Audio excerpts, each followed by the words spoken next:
let me try to maintain my composure during this segment because I am genuinely pissed off. Nicole sent it to me over the weekend. I could not believe it. It takes a lot, as you can imagine, for me to be surprised about the really bad public safety priorities of Democrats in our state. I mean, you go back to police defunding, bills to try to ease punishments for drive-by shooters who kill someone, the de facto decriminalization of hard drugs. We've been hit with a lot of nonsense here, stripping the ability of police to pursue violent criminals, which led to lawlessness on our roadways. They have done and said a lot of insane stuff. And I've covered most of it on the show. But I will say this is the most shocking thing any Democratic politician in our state has ever said about a public safety issue. This segment is brought to you in partnership with our friends over at Future 42. Turn your frustration into action at future42.org and make sure you sign up for their newsletter to be alerted to opportunities to do just that. All right, so I want to give all the credit in the world to King 5 News, which doesn't happen very often, but this story was very important. It was very well done. They asked the right questions, and I'm so glad they did it. So we have an issue in our state that has become worse and worse as the fentanyl crisis in our state has become worse. You know, we have one of the worst fentanyl crises in the entire nation when it comes to overdoses, deadly overdoses. We have also had quite a few horrifying stories of infants and small children who have been hospitalized or killed because of their parents' fentanyl addiction. One of the things we know about fentanyl, this is true, no one debates this, it can kill you in microscopic amounts. So if it can kill an adult in doses that small, you can just imagine what it would do if accidentally ingested by a baby or a small child. So we have two conflicting things happening in our state. A couple years ago, there was a bill passed called the Keeping Families Together Act. Doesn't that sound nice? Keeping families together. Don't we all want to keep families together? Yes, but not if keeping families together puts a child's life at risk. And what the Keeping Families Together Act did is it made it more difficult for the state to remove a child from a home where there's drug abuse. Wrap your mind around that one. It increased the standard that the state would have to prove in terms of imminent harm, a risk of imminent harm, to take a child out of a home temporarily where there was drug abuse. And which is just a wild thing to me. And Democrats and Republicans passed this. Republicans have since said they were kind of lied to about it, but look, you're not off the hook. Democrats and Republicans passed the Keeping Families Together Act, which made it more difficult to take tiny babies out of a home where there's active fentanyl abuse, and that's wrong. Now, for their part, Republicans have been trying to fix the mistake. And a couple sane Democrats have been trying to fix the mistake and say, look, we need to, keeping families together is great, but you can't keep a family together if the kid is dead, right? You can't keep a family together if the parent is dead. And fentanyl kills people very easily. So you've had Republicans and Democrats, a couple Democrats, no, I'm not going to give too many Democrats credit, a couple common sense Democrats who have said, look, we need to fix this situation. We need to make sure that we can take a child out of an unsafe environment, at least temporarily, to save their life and to allow the parent the ability to get better so one day the family can stay together. And what was DCYF's solution to all of that? Do you remember this last year? DCYF said, oh, well, our grand solution is we're going to give these druggy parents lock boxes. No, I'm serious. So that they can lock up their fentanyl. This is true. This was an actual news interview with DCYF. That was their magic solution.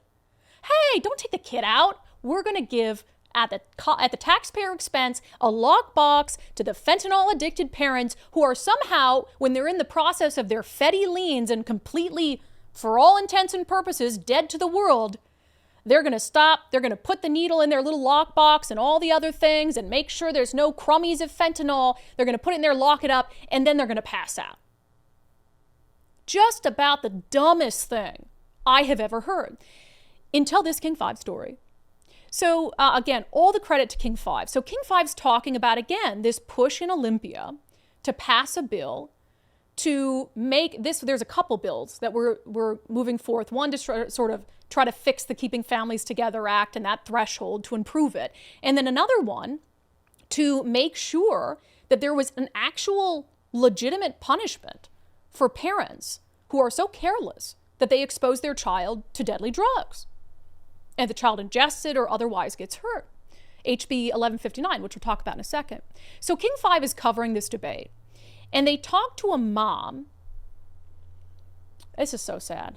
So they talked to a mom who lost their daughter in a scenario like this. Here's a clip. In September 2023, Lily dropped Nanny off at her father's home, thinking she was safe. 5 days later, the toddler died of a fentanyl overdose. Digested fentanyl pills were found in her stomach. She was 2 years old, a child that was known for putting things in her mouth all the time, everywhere she went. She didn't know any better. You can't just expect her not to get into it just because it's not hers. So 2-year-old dead. They found fentanyl pills in her tummy. Nanny was the 2-year-old's name. The dad did end up getting prosecuted. Slap on the wrist. 10 years, 7 years good time. And yeah, you could say that, look, that dad's going to pay that punishment the rest of his life because he's going to know that he killed his kid. Does that make it any better, though, really? Does that make it any easier for the child's mother? No.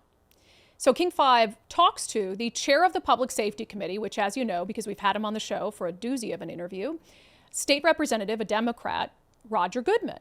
Now, Roger Goodman controls what bills related to public safety are going to get a hearing in his committee or are not going to get a hearing in his committee.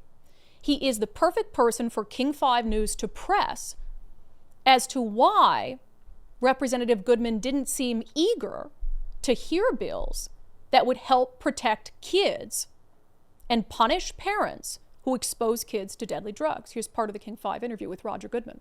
In Olympia, bills to close this fentanyl gap haven't made it out of the House, specifically the Community Safety Committee. And by criminalizing parents, we are separating parents from their children forever, and we don't want to see that. By criminalizing parents, we are separating parents from their children forever. And we don't want to see that. Let's play the next clip of it before I comment on that. Representative Roger Goodman is the committee chair. He says the state doesn't want to charge parents, which would separate them from their kids, and that historically, criminalizing drugs disproportionately affects people of color. Many grieving parents, grandparents tell me it feels like the state is protecting the adult and the child who died is not getting justice, that their life does not matter. What do you say to that? There have been so many tragic incidences with families and children exposed to these substances. If you're committing a crime, you need to know you're committing the crime. And so many of these people who are suffering from a severe substance use disorder have no idea what's going on. And the question that many of my colleagues have is, do we want to attach criminal liability to someone who is suffering from a substance use disorder, even if someone else may be harmed?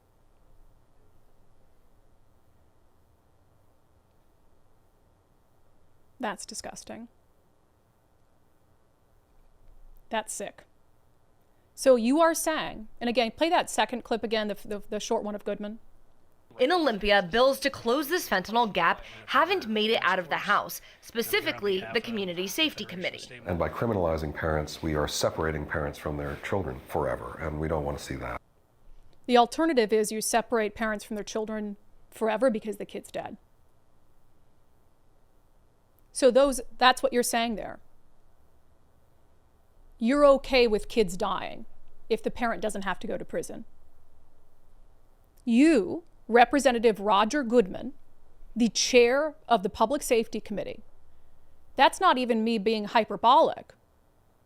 You are saying, and you said on King 5 News, you are okay, you can accept a child dying, a 2-year-old girl like Nanny dying if it means that we don't have to send the parent to prison, because that would be separating them. Death is a permanent separation. I can't understand that mindset from anyone, let alone the person who is the gatekeeper of public safety bills in Olympia, literally saying we can't criminalize this kind of behavior. They know not of what they do. You can't criminalize the behavior of a parent who cares so little for their child that they would leave the deadliest drug on this earth out in the open for that child to ingest? A parent that has such callous disregard for the sanctity of life, you can't criminalize that? If you can't criminalize that, then you don't belong on the Public Safety Committee, and you do not belong in public office, sir. It is the most shocking statement, the most callous and careless statement I have ever heard from a Democrat on any public safety issue ever. You are okay with a child dying if it means that their parent doesn't have to go to prison for a couple years. And mind you, when he says, oh, we don't want to separate them forever, no one is talking about separating families forever.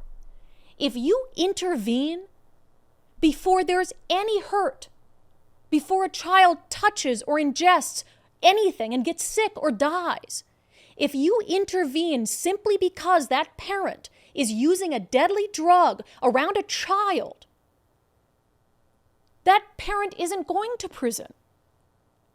That parent can get help, but the child is safe.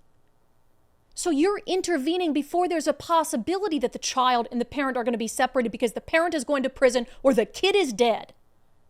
What a shocking statement. Unfit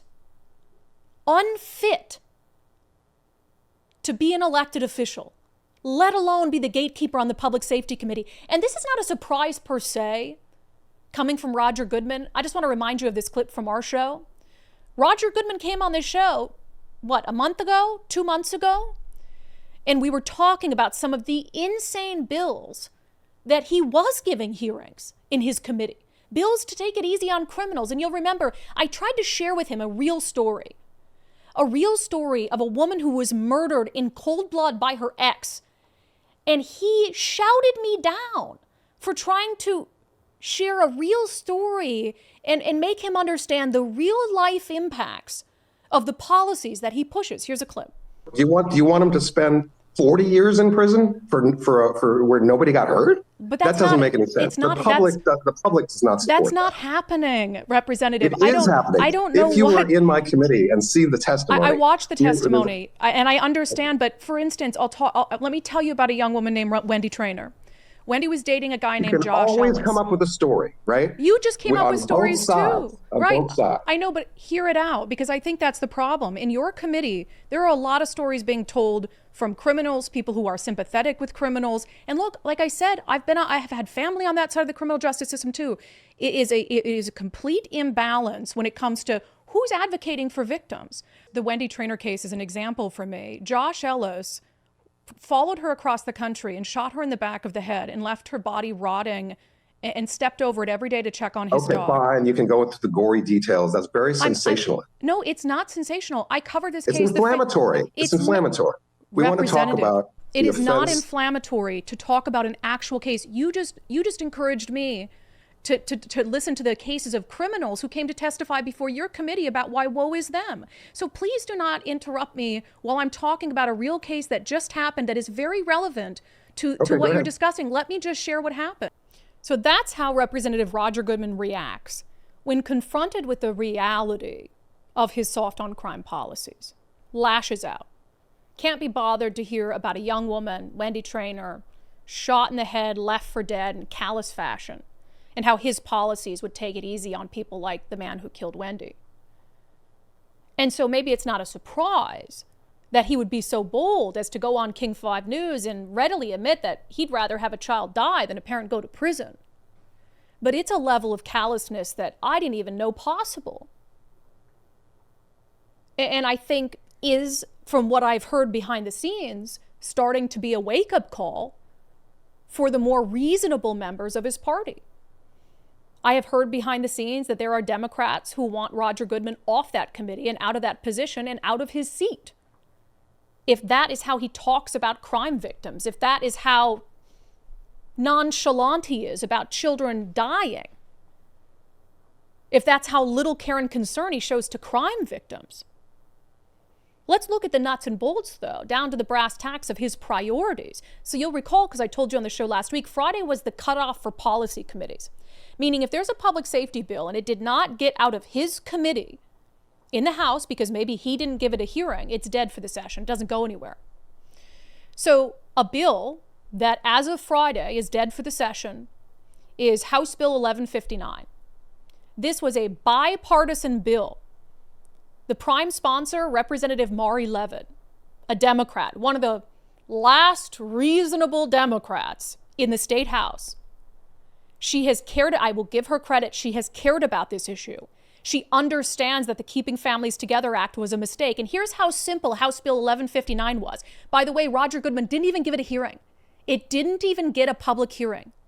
It would have changed, crossed out one word in state law, essentially to strengthen the law protecting kids from parents. So it would have said, a person is guilty of the crime of endangerment with a controlled substance if the person knowingly or intentionally, crosses out intentionally and says recklessly.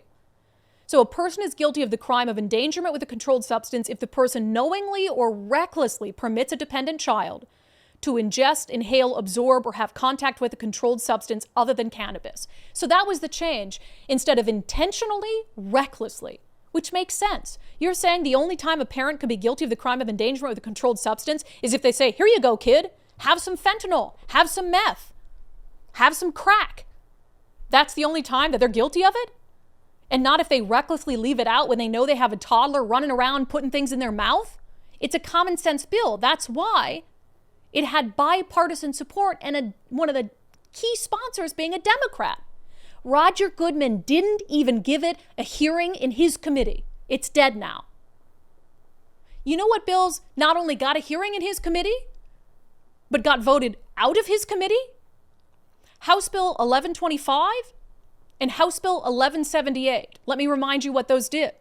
House Bill 1125 gives a judge ultimate discretion to go back and end any prison sentence early in the interest of justice. So 1125, that was a priority for Roger Goodman. Let that out of the Public Safety Committee, gave it a public hearing. Let's let judges end lengthy prison sentences early. And House Bill 1178, which we talked extensively about on the show, which reduces certain sentencing enhancements. Shall I remind you what one of the crimes was that 1178, which is now out of the Public Safety Committee and continues on this session, what one of the crimes was that this bill reduces the sentencing enhancement for? Here's a reminder. Mandatory stacking is eliminated for controlled substances violations related to manufacture of methamphetamine in the presence of a minor. A bill that reduces your punishment if you cook meth around kids.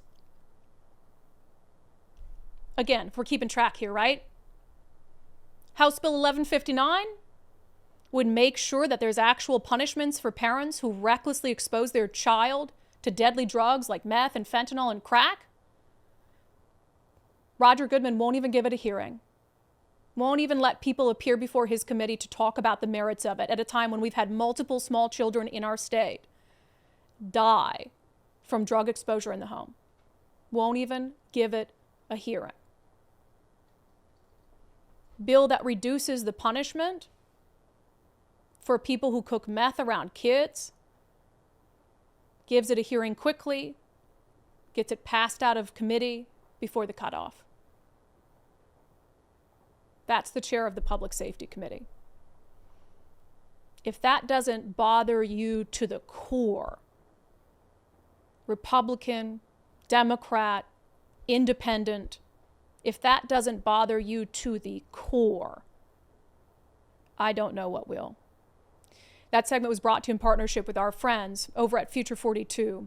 Turn your frustration into action at future42.org. Make sure you sign up for their newsletter to be alerted to opportunities to do just that. They've been great champions for trying to get people motivated and showing up and emailing lawmakers on bills like this. They've been really, really active on that this session. We appreciate it.